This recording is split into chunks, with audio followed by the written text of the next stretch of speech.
While fixing up our new house together, I went outside to grab my tools and overheard my wife softly chatting with her closest friend on the porch. She mentioned, "Once the house is officially mine, I'm going to throw him out like the worthless stepping stone he is. He covered all the expenses, and soon it'll all be mine." Her friend erupted with laughter and responded, "Clever strategy. Milk him for everything, then leave him with nothing but regret." I walked over with a grin and offered them lemonade, playing the role of the caring, clueless husband. I didn't say a word, but that evening, I started plotting my next move. She believed she was being clever, but I had already shifted the game. 2 weeks later, she got divorce papers delivered to her office in front of everyone. I've never talked about anything like this before, but I've been quietly watching for years. Honestly, I've reached a point where I just need to get this out because my mind is racing, and my hands are too shaky to message my brother right now. If you're after some Hollywood drama, you might want to keep scrolling. This is way more uncomfortable and feels more absurd and harsh than anything I've encountered on TikTok. I'm not sure if others have had this experience, but it always seems to start with something small, like a weird vibe or a curious remark. And then suddenly, you find yourself in your own backyard with a plastic cup of lemonade, and your entire world is flipped around. So, here's the context. I met Eliza because of some housing situation that was so bizarre, it's almost funny. I was renting from a landlord who was obsessed with crystals and would randomly knock on my door at 11 p.m. because she sensed bad energy. One day I came home to find a note taped to my door saying she was raising the rent again and that everyone had to move their cars, or she'd have them towed for spiritual cleansing. I'd met Eliza a few times around the courtyard, and she always seemed laid back, a bit sarcastic, and had her own tales of landlord nightmares. One night, we were both out by the dumpster dragging out our broken IKEA dressers at midnight, and she just said, "You know what? Forget this. Let's get out of here." Fast forward a few months, and we decided to buy a place together because the market was declining, and we both had some savings, but not enough to do it alone. People often ask if we were together at that point, and honestly, we weren't. It started as a roommate situation, but after a few late-night painting sessions and too many takeout dinners, it suddenly felt like I wanted to see her more. We dated, moved into the place, and eventually got married. Many friends said it was foolish to mix finances like that, but it felt manageable. We signed a bunch of documents together, and I always ended up being the one searching for deals, paying most of the bills, and handling repairs. It wasn't perfect, but I thought it was working. We both wanted a fixer-upper. She enjoyed picking tiles, and I liked tearing down drywall. It was fine until recently. Things started feeling off. She became more impatient and would comment on the house, saying things like, "Oh, my kitchen will look amazing when this is done." Or, "I love how I decorated my living room." I brushed it off as a joke, but she kept saying it. Even when my brother helped me assemble a bed frame last week, she told him, "Don't scuff up my floors." He gave me a strange look, but I ignored it. This weekend, while working on the back deck, I was fixing a rail that kept coming loose, and Eliza was out, front with her friend Leia, who is exactly the type to post about manifesting and brag about getting free drinks at bars. As I rummaged for my drill in the garage, I overheard them on the porch. It wasn't loud, but I could catch snippets. At first, I wasn't really listening, just zoning out, until I heard Eliza say, "Once the deed is switched, I'm getting him out. He's such a pushover. He probably won't even argue. He bought all the appliances and paid for the floors. I barely contributed anything except the paint, and soon it'll all be mine." I stood there holding a box of screws, stunned. Leia laughed and said, "Drain him, girl. Take everything. Let him pay for your next place, too." They both laughed, not just giggling, but with that mean girl cackle from high school. I felt blank for a moment, realizing my wife viewed me as a doormat. I didn't know if anyone else had felt that moment where you realize your partner doesn't even see you as a real person. I felt like a walking wallet, but I wasn't oblivious. I put the screws down, walked around the house, and smiled, acting completely normal. When I stepped onto the porch, Leia went silent for a moment, then started giggling and fake coughed. Eliza smiled at me as if nothing happened and asked if I could bring them some lemonade. I went inside, poured 2 glasses, returned, handed them over, and sat on the step with my phone, pretending nothing was out of the ordinary. I could feel Leia's gaze on me, but Eliza acted like everything was fine. I didn't mention what I overheard. Not yet. They resumed discussing flooring samples and TikTok trends, scrolling through their phones as if I wasn't there. Eventually, Laya got up and said she had to go, giving Eliza a nudge and telling her to text her the next steps. Eliza shot me a look that felt more like I was a trained dog than a partner. She went inside and slammed the door, leaving me outside to decide whether to punch the wall or start laughing. I called my brother, pretending my phone was acting up, and asked if he knew a good way to back up all my receipts. He suggested using Google Drive, and I could tell he sensed something was off, but he didn't press further. I spent the rest of the day finishing the deck while replaying everything in my head. That night, Eliza seemed perfectly normal. She even tried to cuddle up while we watched some silly Netflix show. I just stared at the TV, nodding along, while internally I started making a list of everything I'd paid for, what she had contributed, what was in my name, and what was in hers. Every single detail. I couldn't sleep, so I sat up writing notes on my phone. I wasn't going to be her stepping stone or allow someone to take what I had worked for and treat me like a fool. She thought I was an easy target, but she had no idea what was coming. I wasn't going to say anything, not until everything was aligned. I promised myself that the next time she laughed at me behind my back, she'd be the one who looked foolish. I'll update when I can. If anyone else has had to go to extremes, let me know. I'm not letting her walk all over me, not even close. Update 1. Okay, so if you read my first post, you know I caught my wife Eliza and her friend plotting on the porch about how she was going to get the deed in her name and throw me out. Yes, I did the lemonade thing and pretended I didn't overhear, but I haven't stopped thinking about it for days.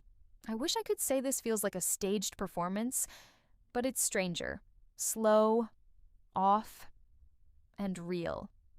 I'm not even sure if I'm writing this for advice or just to clear my mind, but people said to update, so here I am. After that day, every single thing Eliza did started looking different to me. She began asking about paperwork more frequently, not even trying to hide it. Every night she'd bring up how it would be easier if the house was solely in her name or how her parents wanted to see the deed when they visit. She claims it's for family harmony, but her parents don't even come around. Her mom blocked me on Facebook 2 years ago because she thought I was too quiet, and that was all it took. I started keeping a log on my phone. Every time she mentioned the deed, every time she nudged at it, I wrote it down. I also started tracking every payment I made, mortgage, every Home Depot trip, all of it. I went through my emails and found every receipt. I uploaded everything to my drive. It felt ridiculous, like I was preparing for a tax audit, but it empowered me to take action instead of just sitting there. The strangest part was how normal she acted when she wanted something. She'd joke about being in charge, then turn sweet, and clingy when she wanted me to fix or pay for something. We had a disagreement about the dishwasher not draining, and she threw a dish towel at my feet, telling me to handle it since I was so handy. I fixed it. Whatever. But she didn't thank me. She just posted on Instagram about making her house a home. Honestly, it annoyed me just seeing her phone. So, when she pushed again about signing documents, I feigned ignorance. I told her I lost the email from the bank and would resend it soon. She acted frustrated, rolled her eyes, and muttered something about how some people weren't responsible. Then she began talking to Leia almost every night. I could hear them laughing through the walls, and whenever I walked by, there would be an abrupt silence as if they were discussing me. I decided to reach out to my brother David. He's not one for drama, but has been through enough to know what to do. I asked him what happens if one person pays for everything, but the other tries to take it all. He didn't ask many questions, just advised me to keep everything documented, not to sign anything, and not to let her rush any paperwork. I didn't want to tell my parents. My dad is mostly out of the loop. He's remarried and lives a few towns over. We text occasionally, but he's more of a figure-it-out kind of guy. Still, I texted him, asking, if you were buying a house with someone, would you ever put it only in their name? He simply replied, why would you? Things kept getting more obvious. Eliza began making jokes about moving my belongings out of the bedroom. She said she wanted to repaint, and I'd sleep better in the guest room anyway. I laughed it off, but one morning I returned home from getting coffee to find half my clothes piled on the spare bed. I asked her what was going on, and she just shrugged, saying I took up too much space. I nodded and started taking pictures of everything on my phone. I wouldn't let her gaslight me into thinking I was imagining this. There was one night when she slammed the door in my face after I inquired about a bill. I knocked, and when she opened it, she pushed past me, saying she couldn't handle my energy right now. That's the kind of stuff I mean. Not movie drama, just mean and stupid and exhausting. I began quietly moving important items out of the house. Things I had paid for, receipts, my passport, whatever. I put everything in a storage unit. I also monitored the bank account closely.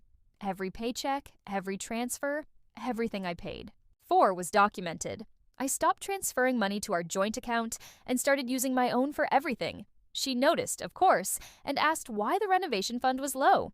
I just shrugged and said I was waiting for a refund from the last tile order. She rolled her eyes and texted Laya. I even caught her scrolling through my phone once when I left it unlocked on the counter. I came out of the bathroom, and she quickly set it down, pretending to be looking at the weather app. I didn't say anything, but from then on, I locked my phone and never left it out. The more I distanced myself, the more she tried to act like nothing was wrong. She'd post cute selfies of us together, but in private, she was cold. Sometimes, she would stand right in front of me while I was watching YouTube, arms crossed, asking if I even cared about our marriage.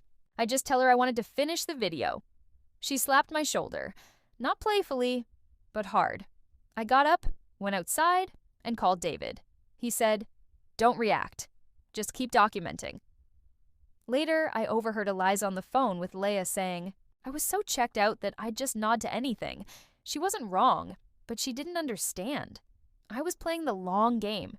The more she tried to pressure me, the clearer it was how she viewed me. She did this because she thought I was a loser, someone who just paid for everything and didn't fight back. All her life, she had always gotten her way. Her parents would bail her out, and she would shift from one roommate to another. Always. Blaming everyone else for her problems.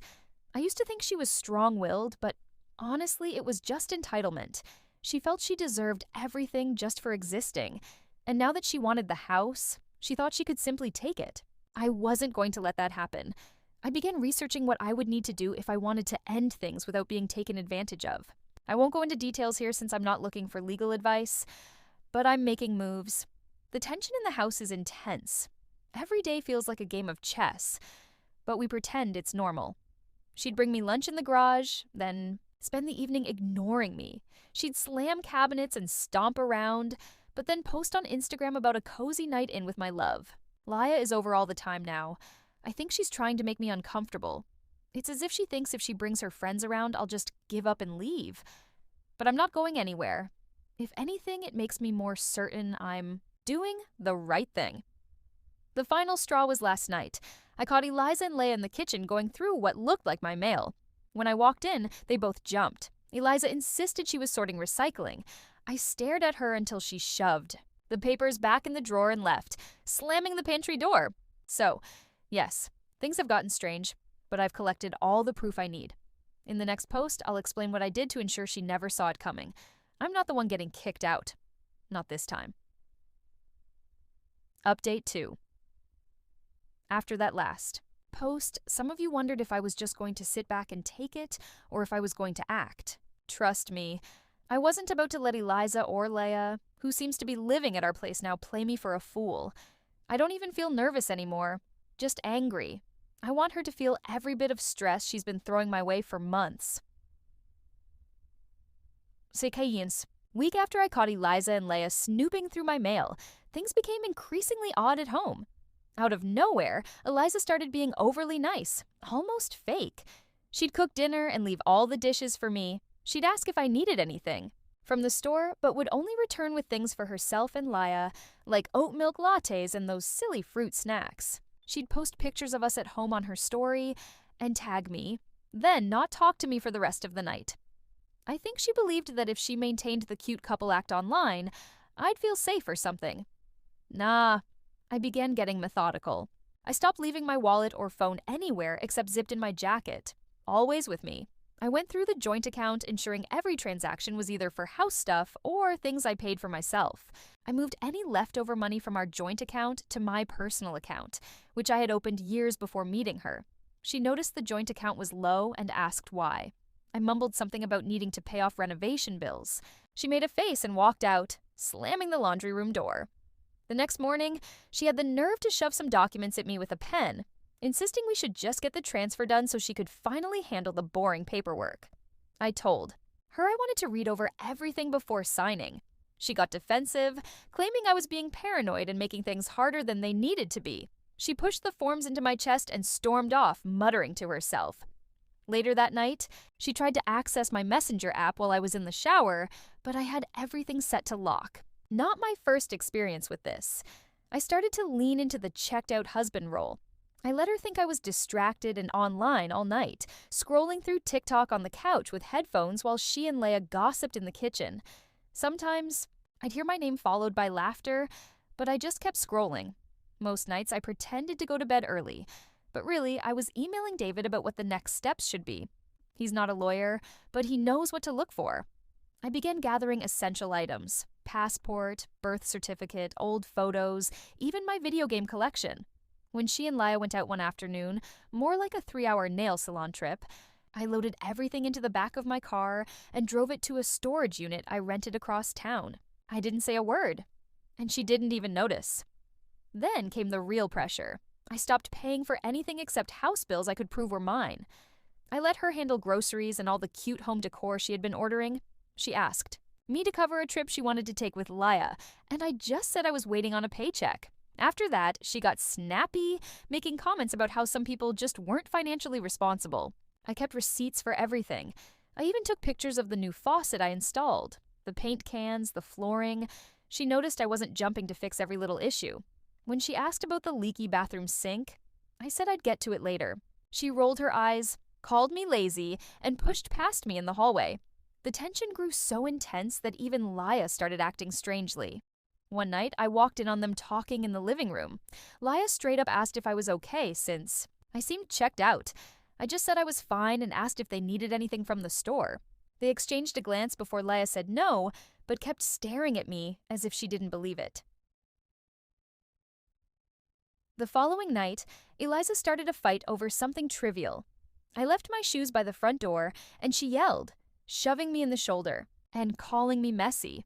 I told her to calm down, and she slapped my arm before storming off. I didn't even react. I just messaged David saying it was time to take action. The next day, I called a lawyer.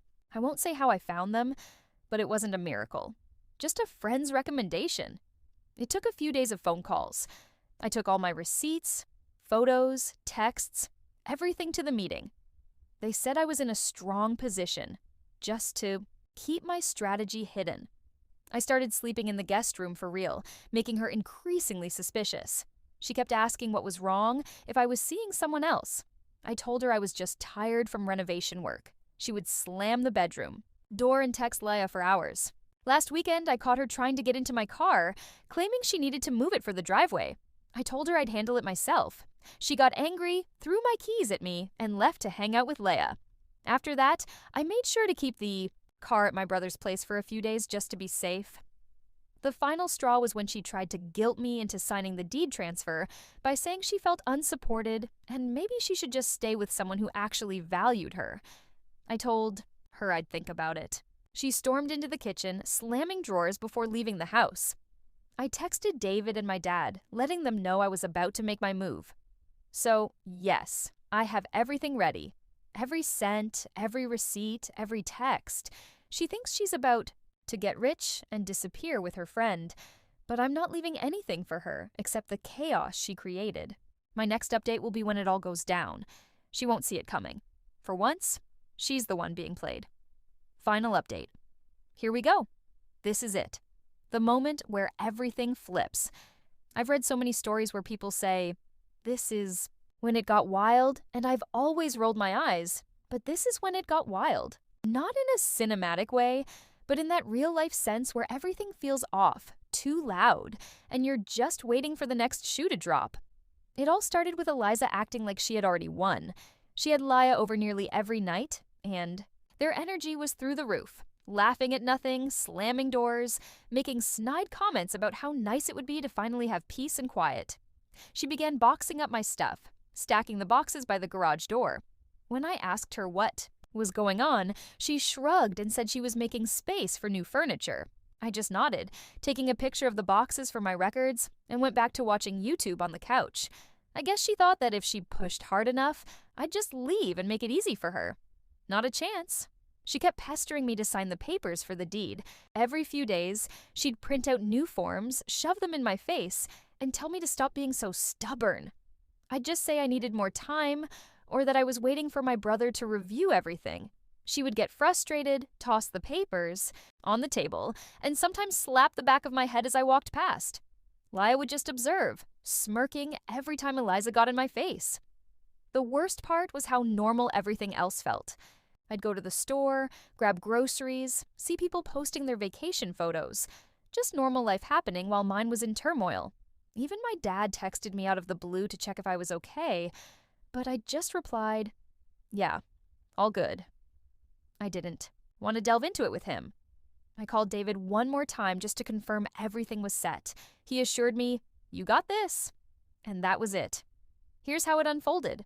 2 weeks after I first heard Eliza's plan, I had everything ready. Receipts, photos, texts, all the financials, advice, everything. I sat in the kitchen with my coffee, scrolling through my notes while watching her and Leia laughing on the porch. I knew what was coming, but I let them enjoy their little victory lap. That Monday, I ensured I was out of the house early. I gathered my things and left before Eliza even woke up. I went to my brother's place and just relaxed, watching silly videos and checking my phone every 10 minutes. I hardly slept the night before but wasn't tired, just waiting. Around noon, my phone began buzzing with texts from Eliza. At first, they seemed normal, then became frantic. Why did I get served at work? What is this? Are you serious right now? I didn't respond. I just scrolled, watching the messages pile up. My brother then sent me a screenshot from one of his friends showing Eliza getting served divorce papers right in front of everyone at her office. I didn't even know people still did that, but apparently it's a thing. She called 6 times. I didn't answer. Then she tried David, then my dad. I just sat back and let it all unfold. By the time I returned home that night, she was waiting for me, holding the papers and yelling before I even got through the door. She accused me of ruining her life and embarrassing her.